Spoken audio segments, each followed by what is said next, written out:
အော်တဲ့ခဏ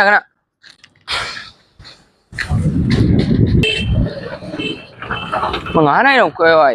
ပြီဒီရုံးစင်းကြီး9နိုင်မို့လားဒီတော်နောက်ကျရင်နော်ကိစ္စလေးရှိပြီထမင်းရပြီအဲ့ဒီနေ့ငါအရေးကြီးကိစ္စတခုပြောရရှိတယ်ဘာပြောမလဲအမြင်ရေးကြည့်မလားဟာပြောရင်ကောင်းမလားမပြောရင်ကောင်းမလားစဉ်းစားနေတာပြောနေတာသမီးလေးပြောမှဖြစ်မှာလား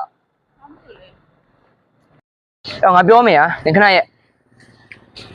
အနေကိုချစ်တယ်ဟာအဲ့တော့ငါရမီတော့လည်းငါပြောပွားကြီးအင်းကလည်းသဘောတူတယ်တဲ့ ။ညာလည်းအဲ့လိုမျိုးကြီးတော့အဆင်မပြေဘူးလေ။ငါတို့တငယ်ချင်းနေလေ။အဲ့လိုမျိုးကြီးတော့အဆင်မပြေဘူး။ ဒါပေမဲ့